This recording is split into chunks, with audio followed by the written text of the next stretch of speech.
Shalom, jumpa lagi bersama dengan saya. Hari ini kita akan mendengarkan firman Tuhan.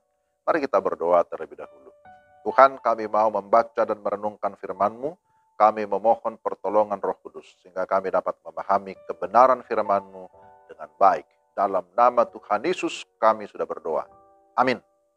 Pembacaan firman Tuhan dari 2 Timotius 2 ayat yang kelima. Seorang olahragawan hanya dapat memperoleh mahkota sebagai juara apabila ia bertanding menurut peraturan-peraturan olahraga. 2 Timotius 2 ayat yang kelima. Tema kita bertindak sportif. Jikalau saudara memperhatikan pertandingan-pertandingan olahraga, maka slogan sportivitas selalu dikumandangkan. Sportivitas penting agar dapat saling menghargai, saling menghormati, dan tidak saling menjatuhkan, sekalipun pasti ada yang menang dan ada yang kalah.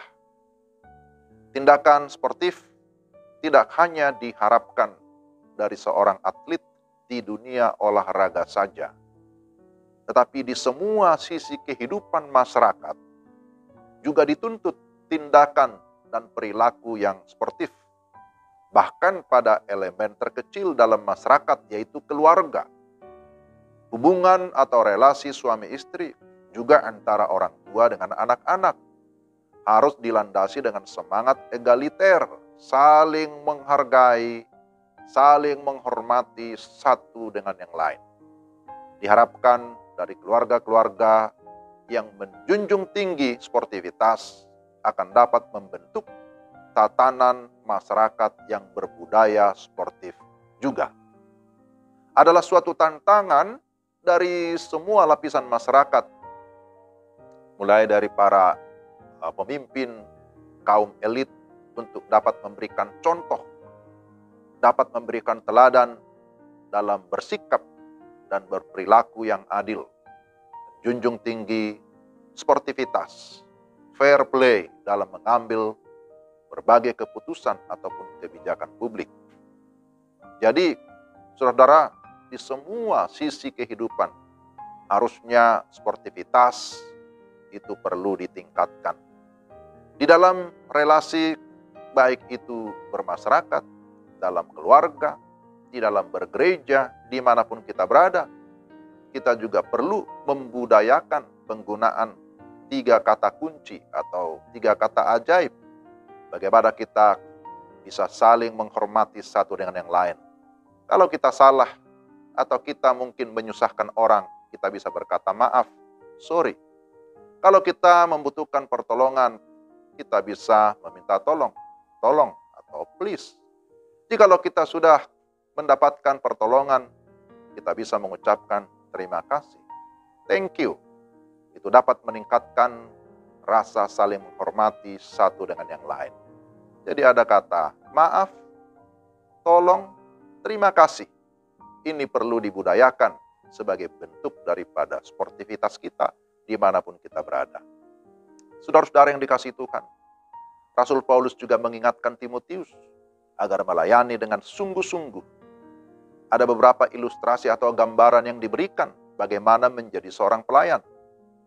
Disebutkan, jadilah pelayan seperti seorang prajurit yang taat kepada komandan. Atau jadilah olahragawan yang sungguh-sungguh mengikuti pertandingan menurut aturan yang ada.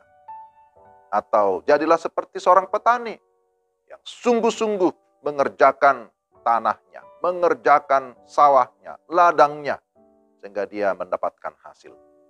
Saudara-saudara, mereka bisa berhasil karena memang berusaha keras, bekerja dengan tekun, dan terlebih mengikuti aturan-aturan yang berlaku dengan sportif. Sebagai seorang pelayan Tuhan, maka kita diminta untuk tetap fokus kepada Tuhan, Sang Pemilik kehidupan dan pelayanan. Kita melayani dengan kesungguhan hati dan tetap mengikuti apa yang merupakan kehendak Tuhan. Saudara-saudara, hidup ini diibaratkan seperti sebuah pertandingan.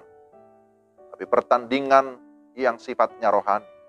pertandingan iman. Kalau dalam pertandingan, di dalam olahraga, ada pemenang, tapi ada yang kalah. Kalau menang, janganlah sombong, jangan menjadi jumawa. Kalau kalah atau belum berhasil, sebaiknya legowo atau berbesar hati. Pelayan yang sesungguhnya bukanlah berbicara kalah atau menang, tetapi masalah kesetiaan dan ketaatan kita kepada Tuhan. Saudara-saudara, urusan mahkota kejuaraan, mahkota kemenangan, mahkota kehidupan, itu hanya anugerah dari Tuhan. Bagian kita adalah, mari kita taat dan setia. Mari kita mengikuti aturan yang ada dengan sportif. Firman Tuhan mengingatkan kita di bagian yang lain seperti dalam Roma 8 ayat 28. Kita tahu sekarang bahwa Allah turut bekerja dalam segala sesuatu untuk mendatangkan kebaikan bagi mereka yang mengasihi Dia, yaitu bagi mereka yang terpanggil sesuai dengan rencana Allah. Sekali lagi, bagian kita adalah memenuhi panggilan Tuhan dengan segala ketaatan dan kesetiaan. Kita terus melakukan apa yang merupakan kehendak-Nya. Maka kita percaya Tuhan sudah menyediakan upah yang terbaik di dalam kehidupan kita. Amin. Mari kita berdoa. Tuhan, terima kasih firman-Mu hari ini. Ingatkan kami supaya kami menjadi anak-anak Tuhan, hamba-hamba Tuhan yang sungguh-sungguh melakukan segala bagian kami, tugas tanggung jawab kami dengan sportif, dengan mengikuti aturan-aturan yang berlaku, yaitu yang sesuai dengan firman Tuhan. Kiranya Roh Kudus menolong kami, supaya kami tetap fokus kepada Tuhan, taat dan setia, melakukan panggilan kami, supaya melalui hidup kami, Tuhan dimuliakan dan banyak orang diberkati. Pakai kami sesuai kehendak-Mu, dalam nama Tuhan Yesus. Amin. Demikian renungan kita. Tuhan memberkati Bapak Ibu Saudara sekalian. Shalom.